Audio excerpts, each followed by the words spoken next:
All right, we're live. Good evening. Welcome to Fantasy Cast Live, episode 3, where we talk about everything fantasy. And I'm your host, J.L. Roberts, creator of Guardians of Erloth, a 24-page fantasy comic coming soon to Indiegogo. The link for that will be in the description. And then joining me for the third week in a row is Larry Holder, creator of the current Live on Indiegogo campaign of Time and Space, the Lunar Rise #1. How's it going, Larry? It's going pretty good. Awesome. So why don't you take a couple minutes and tell us about your campaign? I'll share my screen. Okay. And we can take a look and you can tell us where you're at and where you're going. Well, as you mentioned, my book is called Of Time and Space, the Lunar Rise. It's the first issue in the Lunar Rise episode. So there's going to be potentially 3 issues if we can get the first one out. Essentially, it sort of starts right at the beginning of the universe and deals with the first planet in the universe and the struggles of the people on that planet against this ancient evil that arises from the ground. So awesome. Yeah.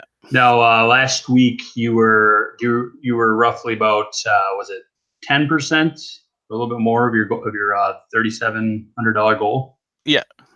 Okay, so you got a 50% of your flexible goal with about 36 days left. Now, are you going to extend that, or are you able to extend that? That's a good question. If I can extend it, I probably will, because I don't really think we're picking up a lot of traction quite yet. So okay. Yeah. Now, I'm going to show some of the art. If you can see my screen, Yeah, you want to sure. explain some of it. Just kind of go through a more in-depth, maybe summary of the story and characters. Yeah, for sure. So as you can see here on the screen, this is just one of the earlier pages. I think it's like page 9 or 10. I can't really remember. And it's dealing with talking about the first race, the Drag-Eye, which are basically dragons, and how they create 2 other races. So they're very like a divine being. They have a lot of natural power, and they can just create things on a whim and things like that. They have a lot of technology and stuff too. So they decide they're going to create 2 races. So they sort of split their genetic code into 2 different races. The Haman, which are essentially sort of human, and the Orsted, which are sort of more reptilian people. So, and then from there, they build a large society. And then, of course, the creature comes up from the depths of the earth, the center of the earth, and wreaks havoc upon the land, and they have to try to stop it. Awesome. So you have some sequential art here. And how many pages is this going to be? Our run? 48 page for the first issue. So. Okay. And then how many issues do you? Well, I'm going to try to. Going? I'm going to try to get it done in 3. I hope. So if we get to that point, which I mean, eventually we will. The second issue is probably going to be a lot longer, because I decided that I want it to end at a specific narrative point in the story draft that I have written up. Okay. So I know where that point wants to end, so I'm going to use however many pages in the second issue to get to that point. So. Okay, let me lock on my screen. Apparently, I'm not locked on. Yeah. We add here. Lock. There we go. All right, I think we're good now. Yeah. So, all right, back to business. You said 48 pages for the first issue. You want to go a lot longer with the second issue. Right. And then the artist is Rob Cannon, yeah. Cannon, that's right. And he's doing the cover art as well. Yeah, he did the main cover art, yeah. So. Okay, and then who's going to be coloring? He's also the colorist. So. Okay, so this is one of the Covers actually, right here. yeah, right now it's in black and white. Color is a stretch goal, so way down at the bottom, I just added in some color samples that he sent me of what it will look like when it's color. Awesome. So, Let's take a look yeah, at that. yeah, there we go. Oh, right here. These Okay, are cool. unlockable goals. So these are some of the panels I have up. Awesome. Yeah. So this is what Now the color. is he Yeah. doing all of this digitally or is he No, actually, he works in traditional media. So awesome? what he did is he had to print. I don't know how exactly he did it, but basically he had to print out the existing black and white pages and then go over them with color. So this is actually just like some test pieces that he did with some of the existing pages to see, how he would go about it and stuff like that. Okay. So what I'll end up having is two completely new pages here pretty soon that'll be both featured in black and white and color. So Okay. yeah. Awesome. So are you going to offer any original art pages? Is that something he's willing to hand over to you? I mean, We haven't really discussed a whole lot about original art. We had a little bit of talks about it at the beginning, but we're pretty far apart distance-wise, so there's a logistical issue there. So, gotcha. yeah. Okay. Yeah, I know different artists work different, or artists work differently with creators, and I didn't know if you were yeah. I'm not going to ask you your page rate, but if the page rate involved getting physical copies and what No, all that entailed. we've been working mostly digital for the pages, so yeah. Okay. Yeah. Awesome. So I know the last couple episodes we've kind of brushed over a few fantasy topics. Star Wars is a big one. We Hmm. talked about the Wheel of Time. Uh, there's a lot upcoming with fantasy. We have the new Dark Crystal that we talked a little bit about before we went live. There's also a Dungeons and Dragon, I believe. I don't know if it's a web series or Oh, really? going to be Okay. on Netflix. Yeah. Yeah, I'll have to dig that article back up, but that just came out a few days back. But I kind of wanted to jump over and talk about the Dark Crystal a little bit. I got a couple Cool. articles here. We'll go with this one first. Big Seems to fan have a of the lot of Dark Crystal, so I'm game for that. Yeah. yeah. Yeah. So growing up, you're about the same age as I am. Hmm. Jim Henson was huge. The Oh Muppets. yeah, definitely. What else did he work? He worked on a lot. I'm trying to think. Uh, Yoda. Yeah, I Um, I used to watch stuff like Fraggle Rock. He worked on that. I used to that's watch right. Sesame Street Yep. when I was younger. He worked on that. Like the Muppet Show. Like, oh yeah, Yep. he was massive, right? Like he was doing everything. So yeah, actually, I'm sorry. Yoda was Frank Oz, but Frank Oz worked Yeah, but he with worked. Yeah, I mean, yeah Jim Henson. Just that it was just like in the 80s, the late 70s, 80s. That was huge. oh The yeah, Muppets, the puppets, everything. So Dark Crystal, Labyrinth. What other big ones did? All the Muppet movies, of course, up until he passed, which I yeah, believe yeah, was the late 80s. yeah. So, There was one I used to watch a lot. It was a Christmas movie, and I cannot remember the name of it. oh, But is it the Muppet Family Christmas? no, it wasn't that one, but I did Okay. watch that one a lot. This one was an original work that they put out one year, and it was about toys that came alive. And Was that Rudolph? no, it No. was Okay. I can't remember what it was called. Anyway, it was a Wasn't the pretty Island of Misfit Toys? no. This was a Jim Henson one, so Okay. yeah. It was like a Christmas special that was on TV once. I used to watch that a lot, but I just can't Awesome. remember the name of it right now. So Yeah, like yeah, Dark Crystal's back. yeah, which is awesome. So this, from what I've been reading, it's a prequel to the actual original Dark Crystal, Yeah, and it's got the Skeksis in it, and it's going to have more characters, and it sounds like it's going to be a 10-season episode. I'm not sure if they're going multiple seasons, but it's going to be 10 episodes, and then it's going to lead up to how the Skeksis got their powers, and right. so I'm just going to read through a couple of these things here. We got, sorry, lost my Yeah, train of thought. A couple of these pages up and articles, and then we can talk about it as we go. sure. So the first one, this is on Express. Co. UK. And I want to hurry up and get through this one because it's all ads and kind of slow. But it says The Dark Crystal Age of Resistance, which is the title for the series, our upcoming series, on Netflix release date. When is Jim Henson series out? So The Dark Crystal Age of Resistance is a new fantasy series from the mind of Jim Henson coming to Netflix. I wonder if he had this, idea down before he passed, because it's definitely not a current idea from his mind. No, that did kind of worry me when they first announced it, actually. Just because he had, such an original take on things. He didn't really think like a lot of people think, and it's hard to duplicate that level, I guess. Right. Yeah. As you can see with like Star Wars. Yeah, exactly. Even Star Trek, right? Like, right.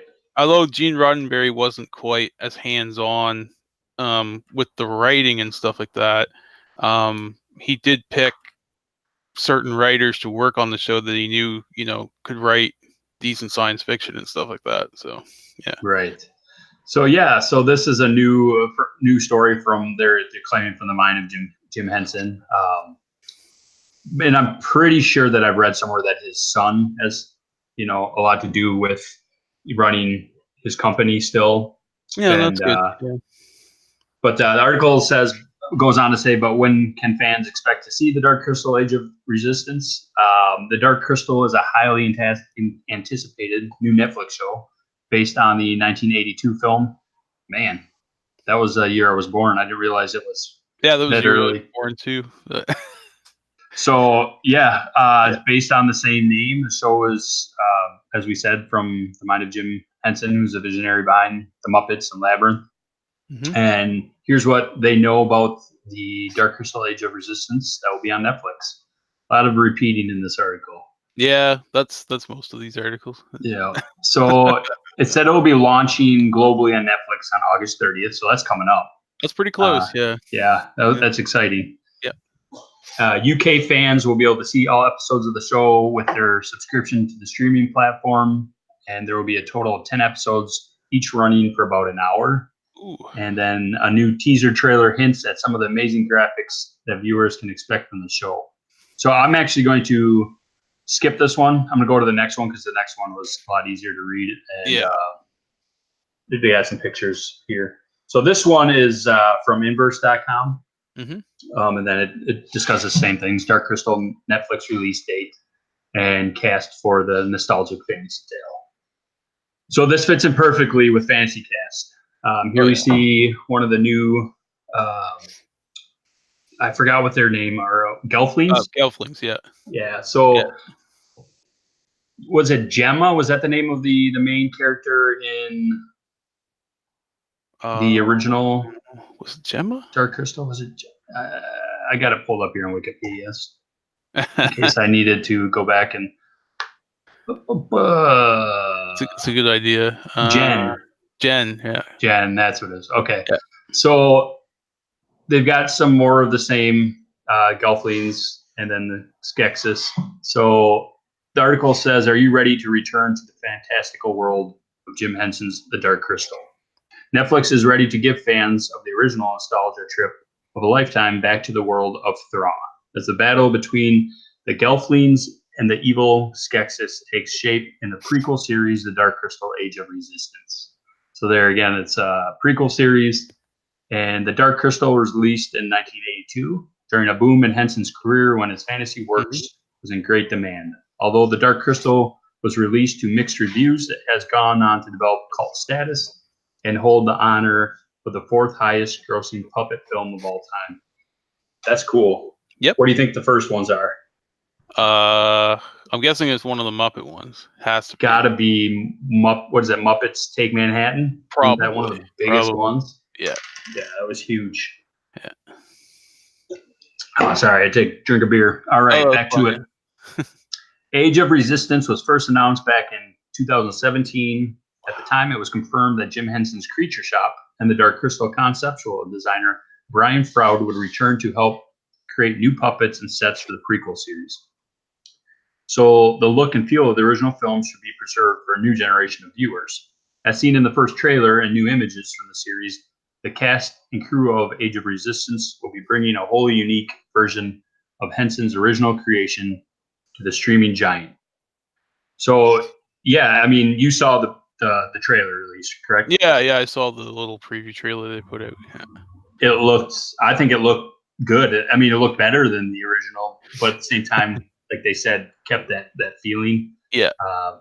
That I noticed there was a couple of like motion, like where they had the puppets on like moving vehicles, and they Mhm. were going through. They're shooting these scenes like fast moving. So that's gonna be interesting. I know they had a couple of things similar to that in the original.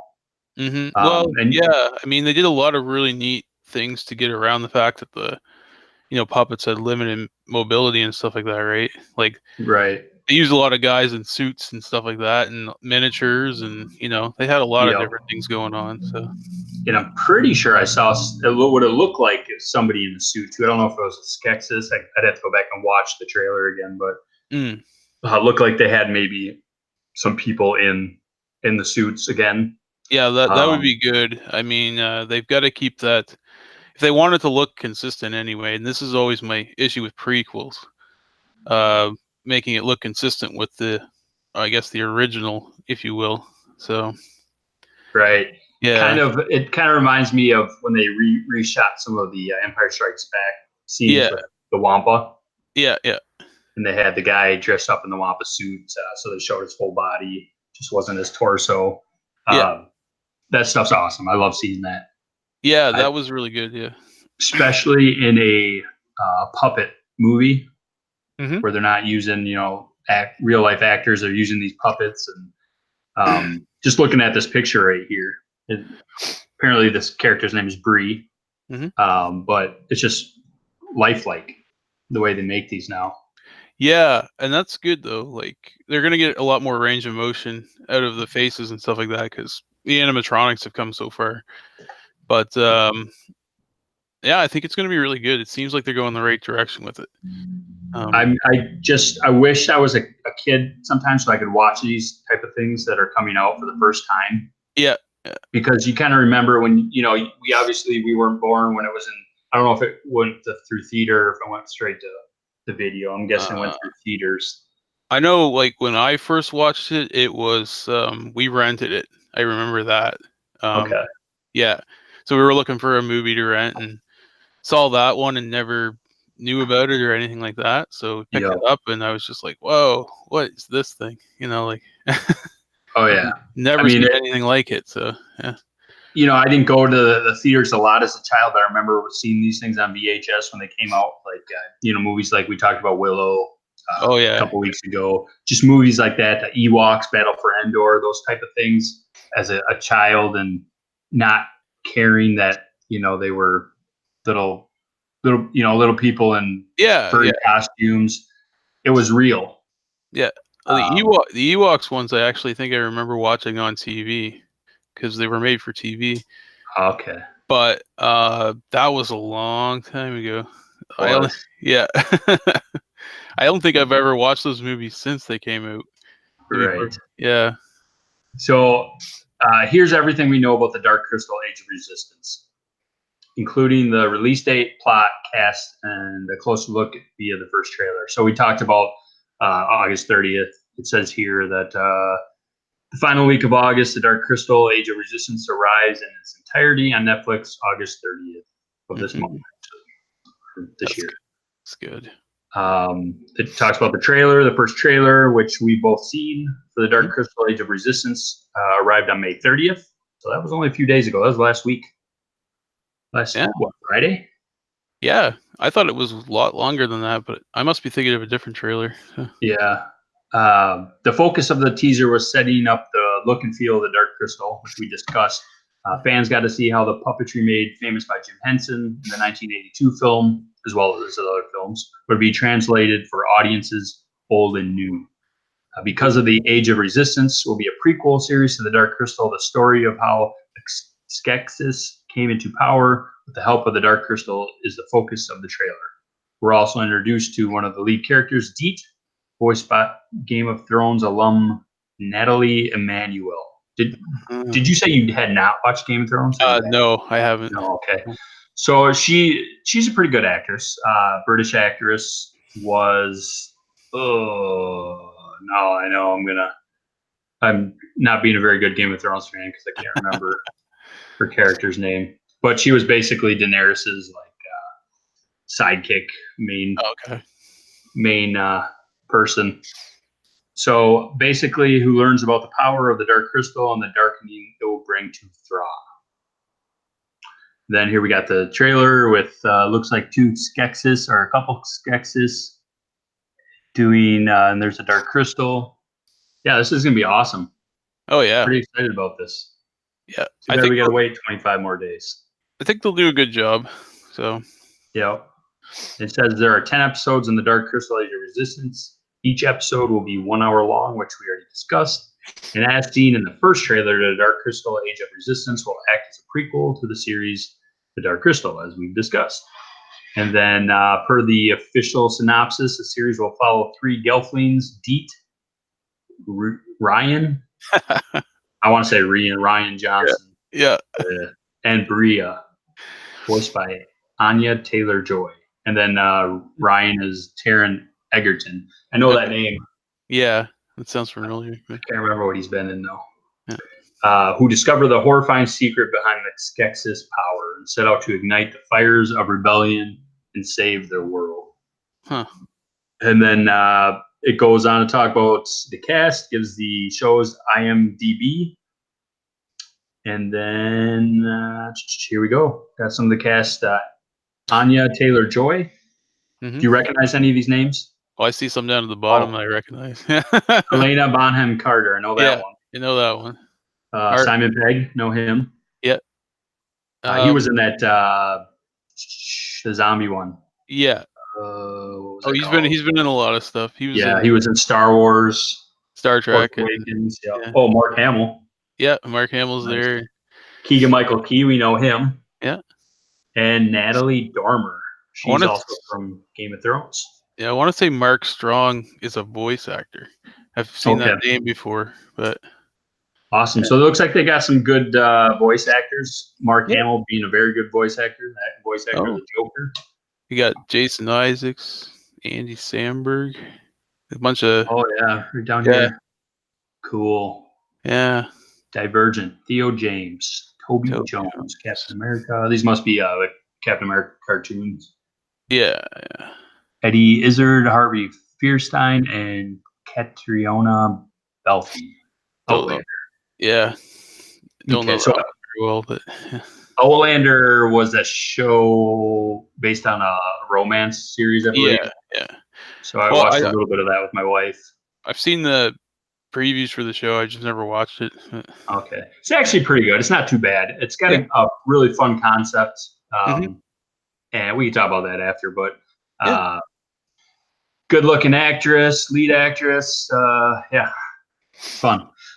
Okay, so aside from the actors whose character names are listed, the identities of other characters have been hidden from IMDb, excuse me. So we're not too sure which actor's voice will give life to which character. Every actor cast in Age of Resistance is going to bring something truly special to the table. Keep your ears open. Awesome. So, yeah, it's going to be fun. Netflix recruited Louis Leterrier, a director with experience in action and fantasy films, to direct all 10 episodes of the Dark Crystal Age of Resistance. And Leterrier's past credits include Transporter 2, Incredible Hulk with Ed Norton, Clash of the Titans, Now You See Me, and last but not least, the brothers Grimsby. I've not seen that. Is that a Netflix one? Sounds familiar. Yeah, I don't know about that one. Okay. No Clash of the Titans and all the other movies here yet. But Transporter 2, that was a good one. Mm-hmm. All right. And as a filmmaker, one of my here he goes on to talk about Leterrier saying this. As a filmmaker, one of my earliest influences was Jim Henson's masterpiece, The Dark Crystal, a movie that brought to life a universe rich in detail, teeming with incredible characters. The creativity in the film was limitless and groundbreaking for that time. Restricted only by the special effects tools of its day. As I envision Age of Resistance, I am most excited about joining today's film techniques with the practical visual effects that are such an integral part of the Dark Crystal, the artistry, the craftsmanship, and the performances of the puppets. Mm-hmm. So here we are. Here's looks like a new. This could almost be. I mean, from if the picture quality and the lighting weren't so perfect, this could almost have been from the first movie. Yep. Right here. Yeah. So it looks exactly like the Skeksis they used, those puppets. Yeah. If I remember correctly, there's actually people in these. Yeah, I think to make them walk around and stuff like that, and then like the headpieces were all puppet animatronics and things like that. But So they must have had multiple people like oh yeah, in yeah. here. Like all of the puppetry was usually multiple people on these things. Cool, Yeah. cool. All right. Is there a place I can read more about the world of the Dark Crystal Age of Resistance? The lore around the world history and its characters of the Dark Crystal is as dense as it is enthralling. If what you read here piques your interest, you want to do an even deeper dive as part of your Age of Resistance pregame, you can head over to the official Dark Crystal website to do more reading. I would suggest if people have not seen this, definitely watch the Dark Crystal. I could have sworn it was on Netflix. They always switch up their lineup of movies, but Right. I would see if it's on there. If not, I would go rent it or buy it. It's definitely a fun movie to watch. And then I would, tune into this, especially if you're going to tune into this. Yep. So the sections titled Mythology, Encyclopedia, and Glossary are particular note. They'll be able to not only learn key phrases and historical events, within the world of the Dark Crystal, but you'll get a more in-depth look at the landscape of Thra, the inhabitants, the key players, and more familiarity with what's at stake for these characters. Oh, here we go. Netflix. That's where you can see it. August 30th. It's pretty exciting. I think it's going to be a fun watch, and maybe something for families to watch too. Yeah. I mean, it is a little on the darker side. Yeah. Some places, but it's No, sort I was of. going to ask you about that. When you were growing up in the 80s and you watched it, did it kind of give you that like thrill? Not quite as bad as a horror movie, but you're kind of like you got your heart pumping a little bit. Yeah, like the designs were kind of freaky, right? Like, but not. I mean, the Skeksis were probably, they were built to be scary, right? So, Right. that was probably like the only element. But yeah, no, it was definitely one of those. See, what really like drew me to it when I watched it was the fact that everything was invented, I guess. Like nothing looked like Earth or anything like that in it. So none of the characters looked anything remotely human, right? So Right.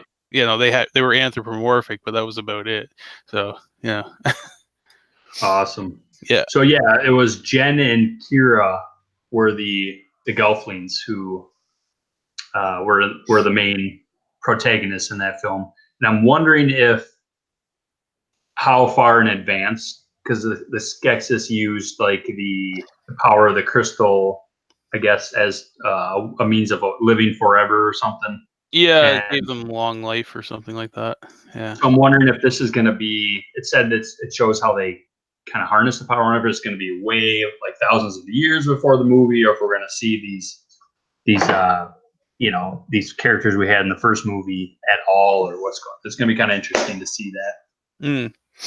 Well, the way I was reading about it was there were there's a lot more of them in it, I guess.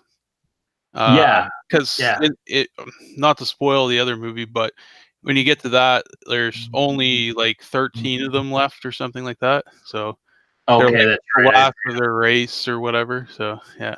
Yeah, I'd forgotten about that. I had to go back and watch it. I actually own it, so take it out again and give it another viewing, especially before I sit down and watch it.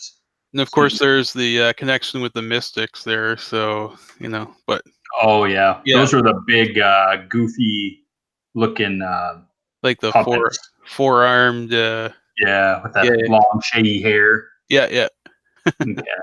Yeah, they were pretty cool too. And that was like a multiple person costume too. So, they had two different people in the suit working both sets of arms or whatever, and Yeah.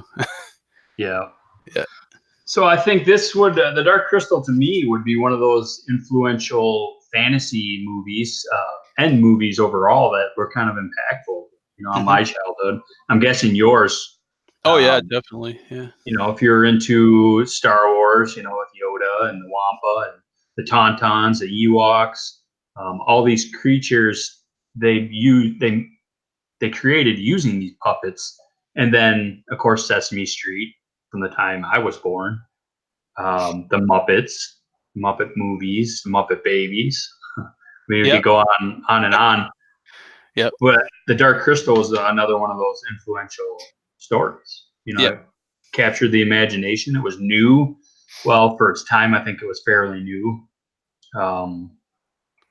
And it's pretty exciting that they're bringing back some of these shows that were popular and successful and, like they said, cult classics, but then making them look as good as what the original looked like. Yeah, exactly. Similar. Well, as Um, long as they don't, um, try to subvert our expectations. So right. And that's what I was getting to next. yeah. Uh, it's I have a feeling that it's going to be a lot different than obviously a movie like Star Wars where they just did a total copycat for the first one and Hmm. um, just repeated. I don't see this as a repeat. I mean, I see it as kind of an addition. Like they're Yeah. adding to. It was only one movie, Hmm. and if you're not an expert on the Dark Crystal and who is really, Yeah. I haven't gone and read all the material they have on the website, but The most I've gone in depth with it is I have it on DVD and I've watched all the special features. So, right. Yep, it same goes, here. yeah, it goes into the creation of the costumes and the world a little bit, but you know, that's about as far as I've gone into it. So, Yep. So I think it's going to be a good addition to not only Netflix. I like that. I like the Netflix thing where they release all the episodes at once. mm, You can binge watch them, move on, watch the next series that you want to watch, or you can take your time with it and watch one a day, and it's so fresh in your mind. You don't have to wait a week and try to rewatch the episode the week before just to remember everything that happened. hmm. But yeah, it looks good. Can't wait to see if they're going to make more than one season, Yeah, and then yeah. maybe another feature film at some point if it becomes popular. I'm Um, thinking, well, it depends how far back they set it, I guess. Um, because if they go too close to the original, there's not a lot of room to make a sequel. But if right, if they go back like 1,000 years, like you said, well, there's plenty of space there to make more story. So, right. Well, they could even do a sequel to the movie too. I mean, hmm, as far as I know, the voice actors from the original are still alive. The most of them are, yeah. So, Jim Henson isn't. Frank Oz is. He's yep. around. Definitely something he could head up. I think he's. I think Frank Oz next to Jim Henson is one of those iconic puppet guys. Hmm. And I know they worked together, and Frank Oz worked for Jim Henson. So uh, yeah, it's fun, exciting. They actually got some good, I think, IP coming up, and it's kind of evening out the other products that they've maybe misfired on. But so let's talk a little bit about that. Do you watch Mike Zero at all? What was it? Sorry. Mike Zero. Do you watch the channel Mike Zero? Oh, I used to watch them all the time, but no, I Okay. haven't watched them in a while. So, So every once in a while, I stopped watching it for a while because after being pretty dissatisfied with the Last Jedi, yeah. I Well, started. that's pretty much what will get me off of it too. I just didn't really care about the spoilers anymore. So, Yep. yeah. So, and I'm not sure what his sources are. A lot of people like to joke that he's from the future. Yeah. Um, so I'm not sure what his sources are, but he came out with a couple of videos yesterday and today about The one today I didn't get to watch. That was something about Ray's brother, but the one I think it was yesterday, maybe it was Monday. He had a video about Palpatine Yeah. and how he's going to end up fighting Ray, and I kind of want to get your feeling what you think about this if this were true. He's basically his spirit's going to possess this new character. Who's Doctor Who guy that they cast? What is his name? It's not Matt Smith, is it? Yes, Matt Smith. Is he in Thank that you. movie?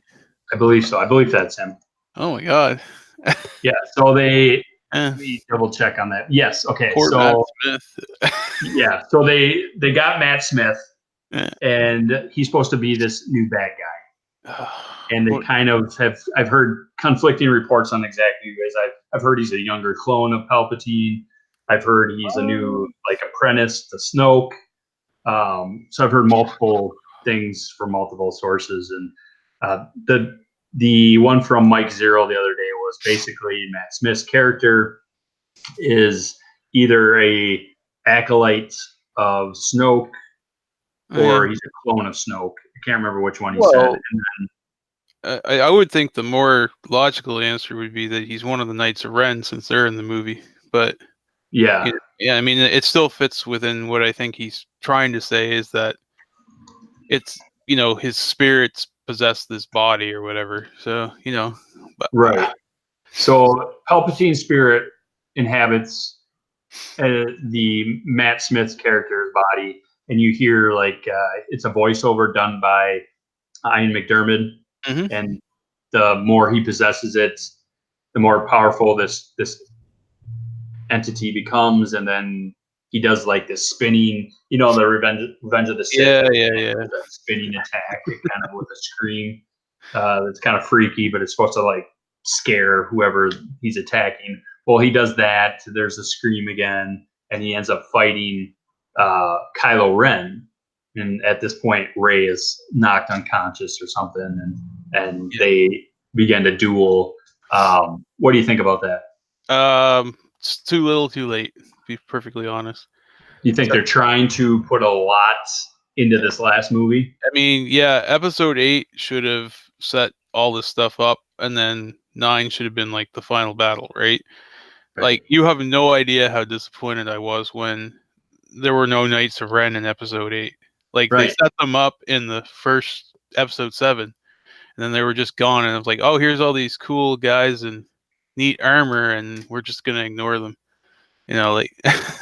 Yeah. Especially after the Force Awakens vision she Yeah. had. I And mean, they showed that was the setup for everything, right? right. Or at least that's what we thought at the time. I remember watching all these videos oh, if you catch this part and we paused it at this second and you see this and it's oh, cool. That sounds like a really interesting idea. And then, nope. Yeah. Yeah. Kind of disappointed, and I feel like they're going to be throwing a lot of prequel stuff, a lot of Clone Wars and what was it called? Oh, Rebels? Yeah. Rebels, yes. Yeah. Well, Rebels in there. I mean, that's fine. I just don't think it's enough though at this point because that movie is always going to be there in the middle.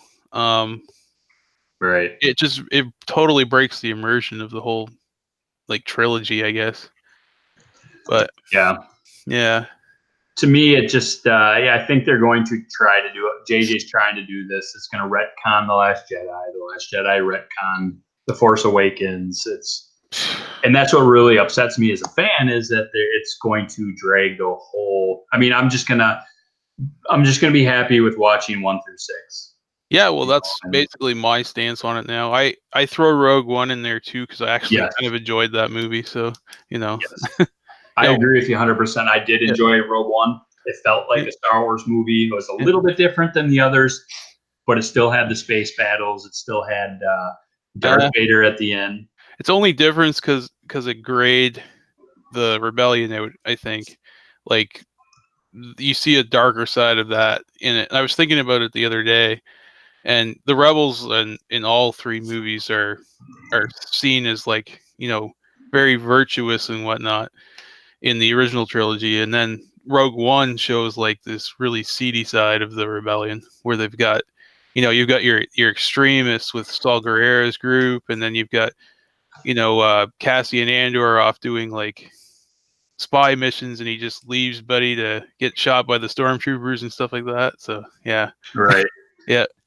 So yeah, I've heard that Kerry Russell is supposed to be a Knight of Ren or something to that effect. Oh yeah, nobody really knows what. Everyone was going Myra Jade and what blah blah blah, and I'm like, if they throw Myra Jade into this movie at the last minute, I will be so angry. Like, yeah, it would be stupid. Yeah, I would be reaching a little bit too much. Yeah. So I'm gonna have to watch this new one about Ray's.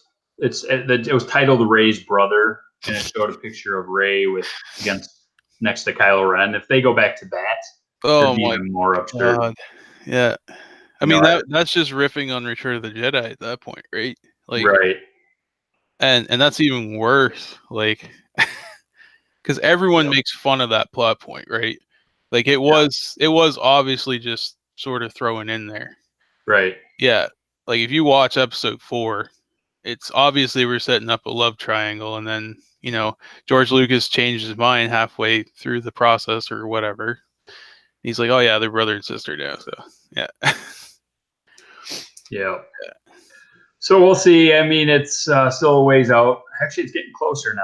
What are we, 6 months out? Yeah, December. Oh man, I don't think I'm gonna go see it, to be perfectly honest. It's almost 7 months out. Yeah. Like I skipped Solo, and yeah, I watched it. It was I watched it because I've been to every Star Wars movie up, you know, from the Phantom Menace in theater, except for Revenge of the Sith, which I got to see out at sea on an aircraft carrier. That was pretty fun. Oh, okay, cool. Yeah. But so I'm gonna do it just because. Yeah. But then I reserve the right to you know, spend a little bit more than maybe those people who are not going to go see it because, you know what I mean. Yeah. But yeah, so we'll see. I mean, I feel like they could still pull out a winner as far as a standalone movie.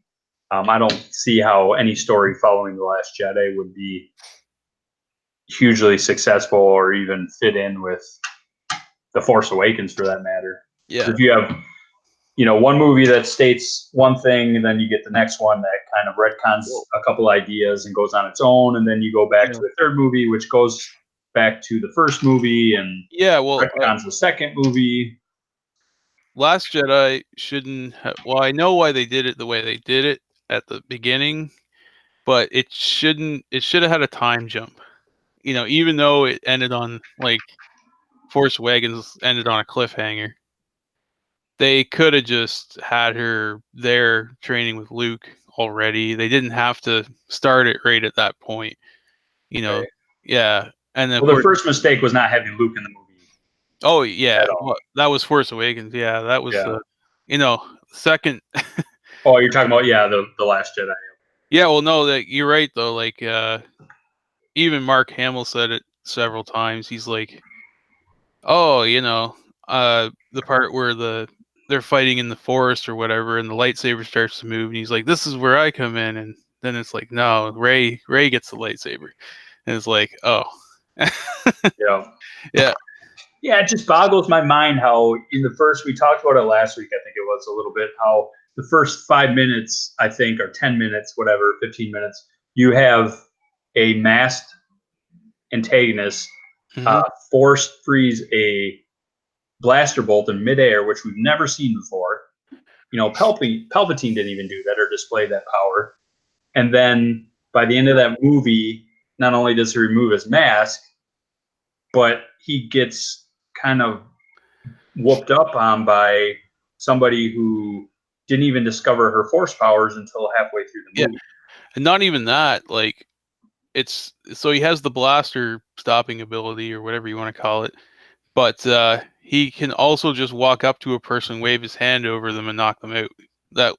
that was shown several times in the movie, right? So Yep.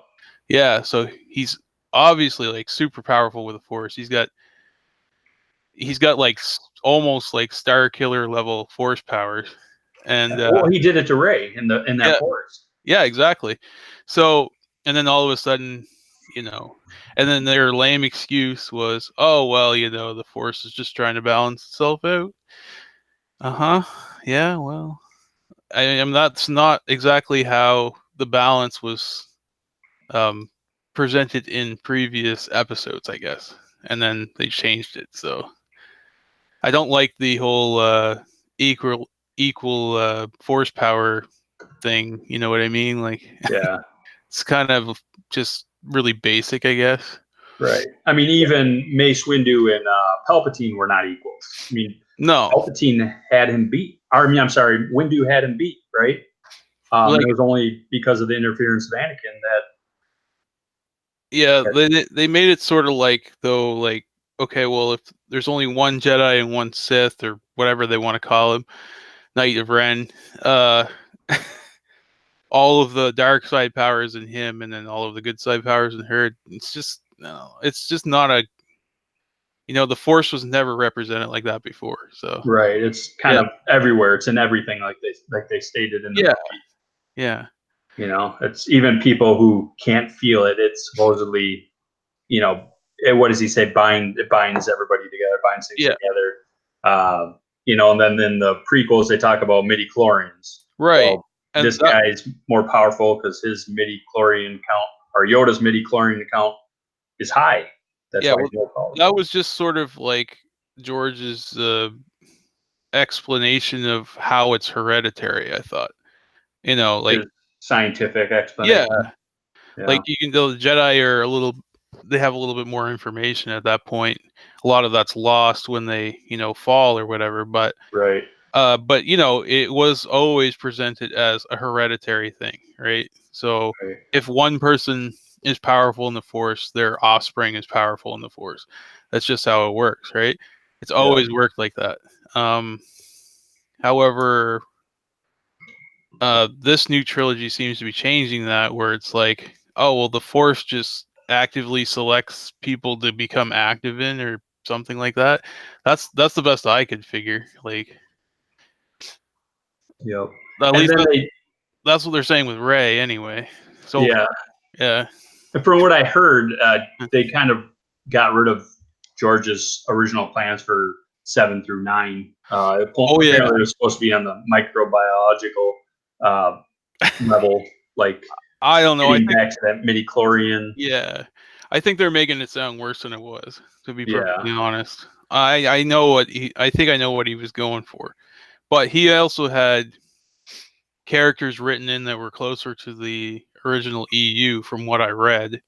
Yep. He had three, siblings of Leia and Han, and two of them were twins, and it was basically the same cast, and that would have been a better direction to go in, I think. But Right.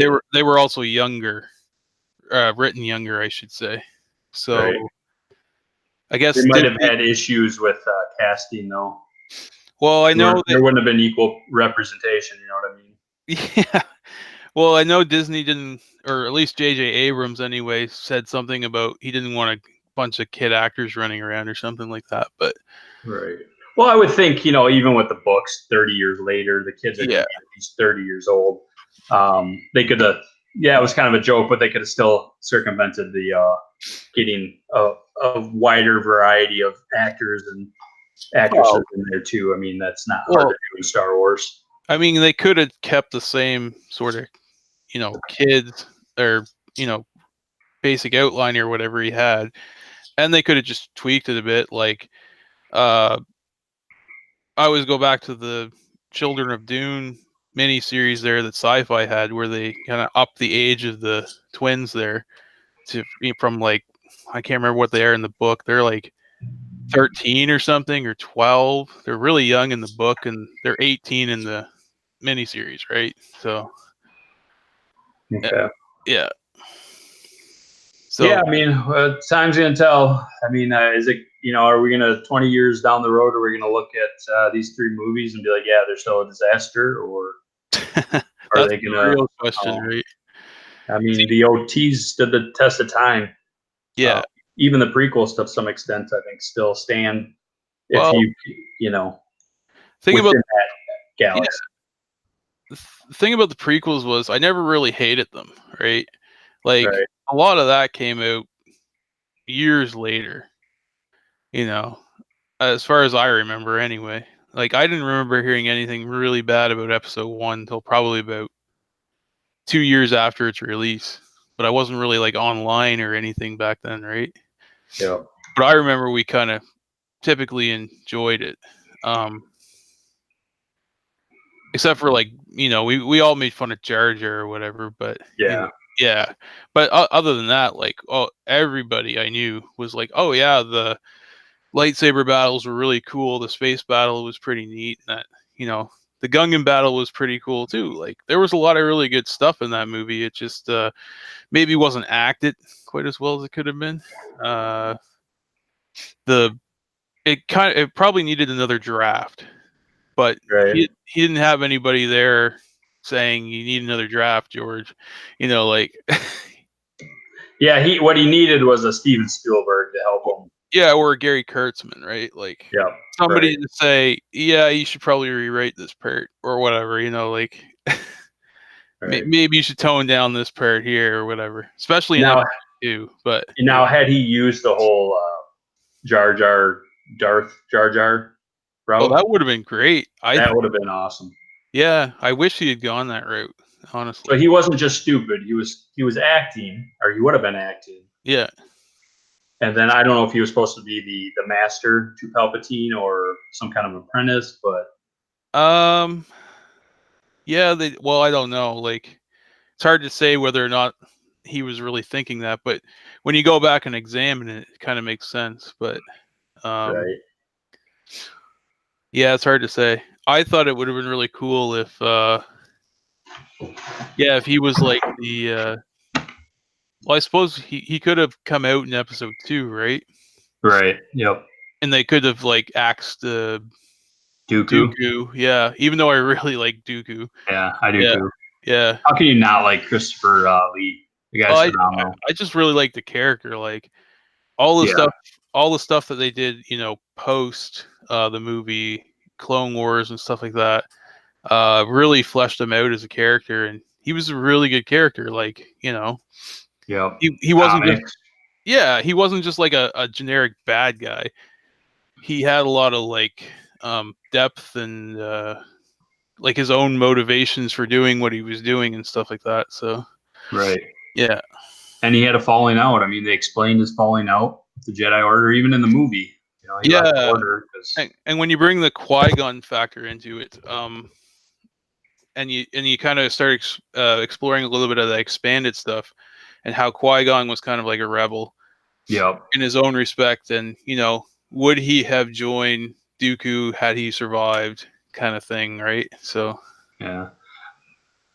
Yeah, that would have been. I think it's good. And he had as who said it in Attack of the Clones? He's a political idealist.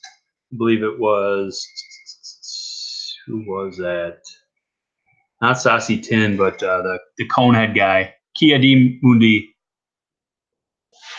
Basically, they explained it. He was a political idealist. They left it at that.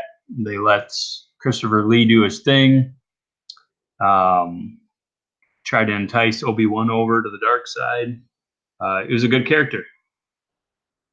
And we got to see him fight Yoda.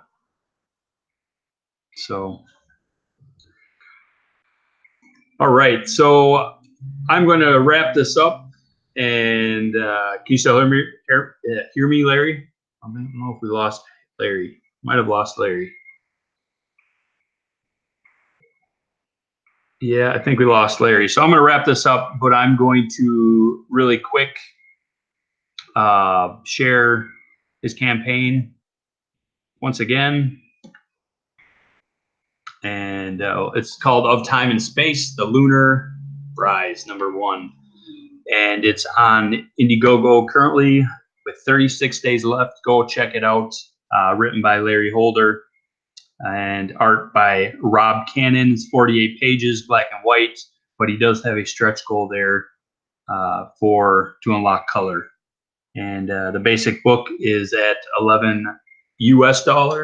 So go check that out. Back it. Throw him some support. Can you hear me?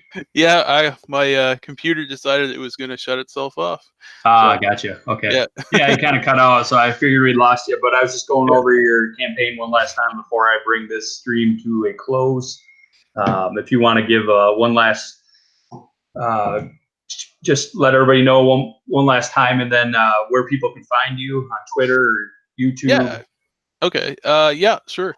If you want to find me on Twitter, I'm at POLLMH on Twitter. I'm on YouTube at Point of Light Prods. It's PRODS Productions shortened down. So if you search for that, it should come up.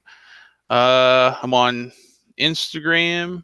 If you just search my name, Larry Holder, it should come up that way too.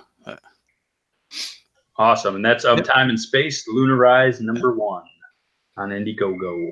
So 36 days left. Go ahead and go check it out, share it, back it, give them all the support you can. And then Guardians of Erloth, The Last Leopard King, Volume 1. That is my project, my book. It is complete. I did a prior launch in Indiegogo. It's going to be coming back to Indiegogo. It's a 24-page fantasy tale. And so art by Ryan Best. We got some new additional art by Kanan White. And there will be more information, there's something I'm in the works right now that I'm going to kind of throw out there. Not quite yet. When we get closer to launch, I'll make an announcement. But in regards to the Kanan White art, just waiting on some colors back from my colorist on that, and that will be colored by Ryan Best, who colored the book along with the interior art. Yeah, so check that out. Coming soon. You can follow me at Chael Roberts on Twitter, and then right here on this channel, Comics du Nord, and then on Instagram, Scribe of Erloth. And that's that. So thanks for joining me, Larry. Yep. Thank you for having me. Yeah, no problem. You have a good evening, and we will talk to you next week. Sounds good. All right, bye. See ya.